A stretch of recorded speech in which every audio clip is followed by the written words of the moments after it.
이어지는 시간 허반석의 작전 리포트 시간입니다. 서경의 산업부장이죠. 허반석 전문위원 인사드리겠습니다. 안녕하세요. 네, 안녕하세요. 네, 반갑습니다. 주말 잘 보내셨어요? 섰어요? 네, 잘 보냈습니다. 저도 모르게 발음이 약간 좀 귀엽게 나왔는데 네, 우리 허완석 전문위원 좀 뵈니까 또 기분이 좋아서 그랬던 것 같습니다. 이번 주는 제가 잠깐 봤더니 식음료 업종이었거든요. 이제 11월 1일부터 위드 코로나가 좀 돌입을 할 거다라는 이야기가 나오면서 시장이 조금씩 또 활기를 되찾을 것 같습니다. 또 저 마찬가지로 저 포함해서 많은 분들께서 이 위드 코로나 또 기대하고 계실 텐데 식음료 업종이 앞으로 얼마나 조금 상승할 수 있을지 자세하게 짚어보도록 하겠습니다. 화면으로 보시죠. 네, 오늘의 업종 리포트 음식료 업종이고요. 위드 코로나 본격화 기대라고 적혀 있습니다. 음식료 업종이 사실은 최근에 많이 부진했어요. 이제 시장에 사람들이 거리에 나오지 않으면서 음식료 업종 이 기업들이 좀 많이 죽는 모습이 나왔는데 앞으로 위드 코로나가 본격화된다면 이 산업에 대한 전망 그리고 포인트는 어디에 둬야 할까요? 네, 오늘은 음식료 업종을 살펴볼 거고요. 10월 15일 키움증권 리포트를 중심으로 좀 말씀을 드리려고 합니다. 산업과 전망을 좀 말씀을 드리는데요. 지난주 업종별로 시장의 수급을 보면요. 요일별로 엇갈린 반응들이 이어지고 있었죠. 빠른 순환매가 진행되고 있다라고 보실 수 있을 것 같고요. 외인과 기관들의 거래량 상위, 거래량이 몰려있는 업종들을 보면 게임, 엔터, 그리고 2차 전지 소재 일부에서의 등락이 엇갈렸습니다.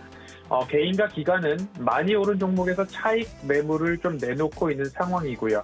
외인들은 덜 오른 종목에서 저가 매수 유입의 흐름이 이어지고 있는 모습입니다.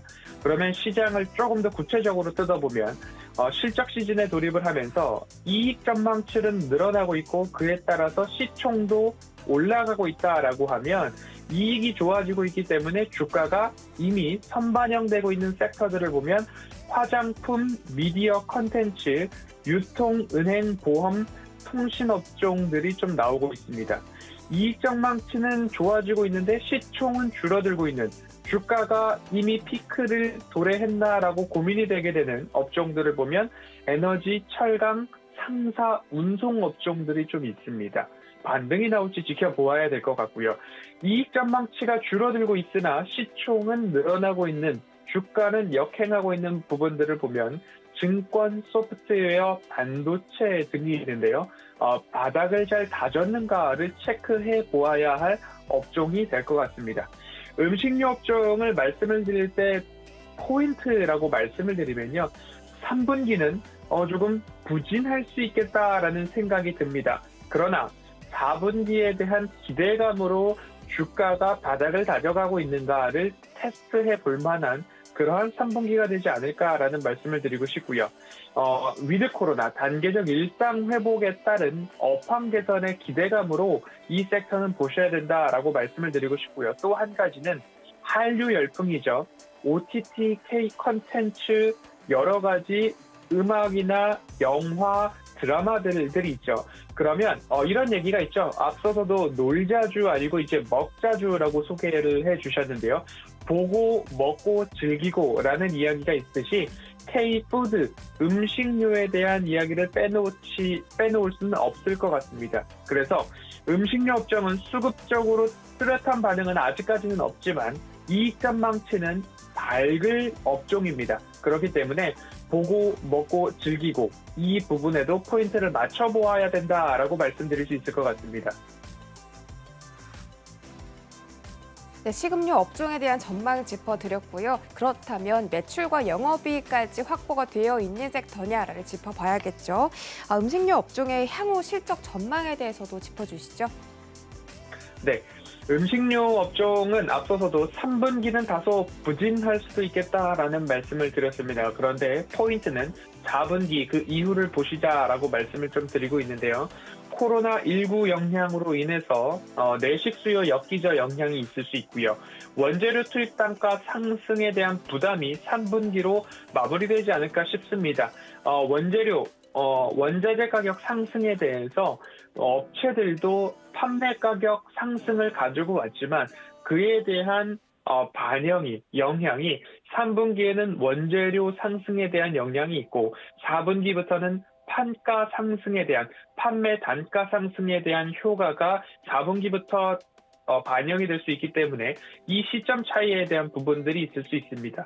그리고 추석에 대한 부분이죠. 추석 연휴에 영업일수 감소가 있었습니다. 그리고 또 한 가지는 판매가 되었던 선물 세트들에 대한 비용 반영, 반품에 대한 부분들이 3분기에 집계가 완료될 수도 있기 때문에 대체로 3분기 시장 전망치는 부진할 수도 있고 시장 전망치 대비 조금 떨어질 수도 있겠다라는 기업들이 있을 수 있으니까요. 그 부분에 주의를 하시고 그 부분에 결코 실망을 하기에는 이르다라는 말씀 좀 드리고 싶습니다. 구체적으로 기업들을 보면요. KTNG, 롯데칠성, SPC 삼립, 그리고 CJ 프레시웨어 같은 경우에는 시장 기대치를 부합할 수 있다라는 전망치가 긍정적인 이야기가 나오고 있습니다. KTNG 같은 경우는 부동산 매출 인식으로 3분기에 부동산 매출이 조금 당겨서 반영이 될 수 있다라는 기대감이 있고요.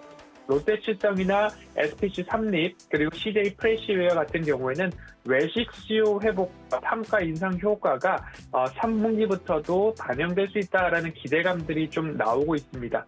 그러면 집중해보자라고 말씀드렸던 4분기를 살펴보면요. 주요 음식료 업체들 4분기 실적 개선될 가능성이 높다라는 이야기가 나옵니다. 그 원인으로는 곡물 가격, 원자재 상승이 둔화되고 있다라는 소식들이 나오고 있습니다. 가격, 판매 단가는 높였습니다. 왜냐하면 2분기, 3분기 꾸준하게 곡물 가격이 증가해 왔기 때문에 기존에 받아놓았던 재고들이 이제 하나하나 소진되어 가고 있고 이제부터 수입하고 있었던 이 원자재 곡물 가격 대부분 음식료 업체들 제조사 같은 경우 6개월치 이상의 재고를 좀 마련해 놓는 부분입니다. 그래서 2, 3개월 이상의 원자재 가격 상승이 나오자 이제는 판매 가격을 상승시켜야 이 부분들이 해칭이 될 수 있겠다라는 판단하에 판매 가격을 2개월 전부터 앞서서 결정을 하고 이제 반영이 되고 있는 모습입니다. 그렇기 때문에 원자재 가격 상승에 대한 준비를 통해서 판매 가격은 상승시켰는데 이제 원자재 가격이 피크에 달했다라고 한다면 한번 올렸던 가격을 쉽게 다시 낮추기는 어렵습니다. 그래서 원자재 가격 상승에 대한 부분이 3분기에 마무리가 되고 그 부분들이 다시 원자재 가격이 끊임없이 높아지는 것이 아니라 하나하나 낮춰지고 있다. 피크 아웃을 하고 있다. 곡물 가격 상승세가 둔화를 보이고 있다라고 한다면 가격 인상 효과가 조금 더 높아질 수 있다라고 생각을 해볼 수 있을 것 같고요. 3분기 영업일수 감소가 있었으나 이제 4분기부터는 그런 부분들이 없어질 수 있고요. 평일에 쉬는 날이 적어진다라고 생각을 해볼 수 있을 것 같고요. 그리고 추석 때 호황을 보였던 추석 선물 세트에 대한 반품에 대한 비용은 이제 거의 소멸되었다라고 볼 수 있는 4분기 실적에 대한 긍정 요인으로 하나를 꼽을 수 있을 것 같고요. 추가적으로 곡물 가격이 하향 조정될 경우에 마진, 이익률은 더욱더 높아진다라는 부분을 한번 생각해 본다면 4분기부터 음식료 업종에 대한 기대감 여전히 있을 수 있다라는 말씀을 드리고 싶습니다.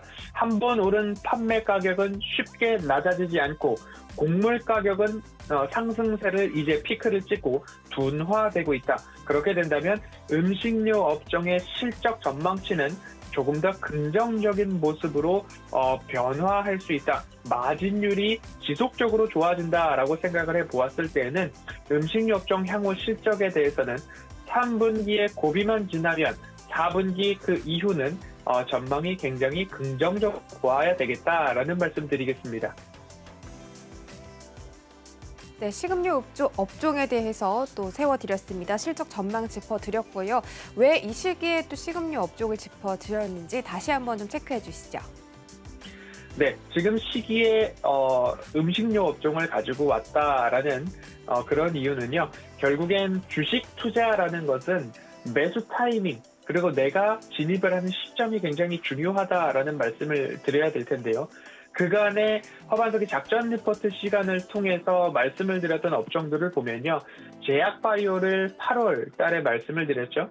그 이유는 9월 유럽 종양학회가 있고요. 11월 면역 항암학회가 있고요. 12월 혈액 항암학회가 있습니다. 확정적 이벤트들이 여전히 진행 중이기 때문에 이벤트들이 진행되기 이전에 제약바이오 섹터를 말씀을 드렸습니다. 그리고 2차 전지 같은 경우에는 소재 부품 주가 상승이 가속화될 때에 출렁일 때에 공포 국면에 늘 반복해서 말씀을 드렸던 2차 전지 섹터였고요. 이제는 조금 피크아웃을 보이고 있는 모습들이 있기 때문에 주의가 필요하다라는 말씀을 드리겠습니다. 리오프닝 관련해서도 말씀을 드렸죠. 대형마트, 백화점, 편의점, 면세점 순서로 말씀을 드렸고요. 마찬가지로 단계적 일상 회복에다가 국내 소비가 조금 더 좋아질 수 있다. 아직 해외여행을 가지 못하는 수준에서 소비 여력은 충분하고 외부 활동의 증가들이 있었기 때문에 리오프닝과 관련해서는 대형마트, 백화점, 편의점, 면세점 순서대로 좀 보자라는 말씀을 드렸고요. 그리고 나서 섬유의복 섹터를 말씀을 드렸죠. 섬유의복 섹터를 말씀드리고 나서 갑작스러운 한파가 찾아오자 관련된 기업들의 주가가 우상향하는 모습들이 한 번 더 나왔습니다. 국내 소비 여전히 섬유의복 섹터에도 해당이 되는 이슈였고요. 그리고 코로나19에 대한 생산 거점들의 셧다운이 해제되고 있고 공장 가동률이 다시 높아지고 있다라는 부분들을 감안했을 때 섬유의복 섹터도 우리가 살펴보아야 할 섹터였다라는 말씀드리고 싶고요. 지난주에는 통신 및 통신 장비 업종 말씀을 드렸습니다. 미국 인프라 투자 법안의 통과 기대감 높아지고 있고요. 미국에서는 주파수 경매 일정이 진행 중이고 우리나라 과학기술통신부의 국감 현장에서도 고주파수 28GHz의 통신 장비망 구축에 대한 이야기, 방향성 여전히 높다라는 이야기가 나오고 있어서 4분기부터 국내외 5G 설비 투자 재개 기대감 솔솔 나오고 있습니다. 이 부분까지 감안해 본다면 그 시점에 맞춰서 산업과 섹터를 좀 말씀을 드렸죠. 그래서 주식 투자는 시점이 중요하다. 그러면 끝으로 왜 지금 음식료 업종이냐 말씀을 드리면 단계적 일상 회복, 위드 코로나에 대한 이야기가 나오고 있습니다. 23일 토요일 오후 2시경 백신 접종 완료율이 70%를 넘어간다라는 이야기가 나오고 있고요. 다음 주 월요일이죠. 11월 9일부터 본격적으로 일상 회복 여정을 준비하겠다는 이야기들이 하나하나 확정돼 간다라는 이야기가 나오고 있습니다. 식당, 매장, 사적 모임, 영화 관람에 있어서 시간 제한이 없어지고 있고요. 노래 연습장이나 야구 경기까지도 접종 완료자에 한해서 이용이 가능하고 관람이 가능하다. 그리고 연말 송년회 가능할까라는 기대감들이 나오고 있습니다. 그래서 음식료 업종 외식 수요 증가 꼭 챙겨보아야 하는 제1포인트가 될 거고요. 한류 열풍, K-팝, K-컨텐츠 다음은 K-푸드에 대한 기대감들 나오고 있습니다. 올해 식품 수출 규모가 역대 최고치를 기록할 전망이고요. CJ 제일제당이나 농심, 삼양, 대상 모두 다 미국 등 현지에서 생산 공장 캐파를 늘려가고 있는 모습입니다. 그렇기 때문에 이제는 이 K푸드 음식료 업종을 지켜보아야 할 두 번째 포인트입니다. 이 두 가지 포인트를 중심으로 이번 주 작전 리포트에서는 음식료 업종에서 눈여겨보아야 할 만한 기업들 하나하나 소개 이어가도록 하겠습니다.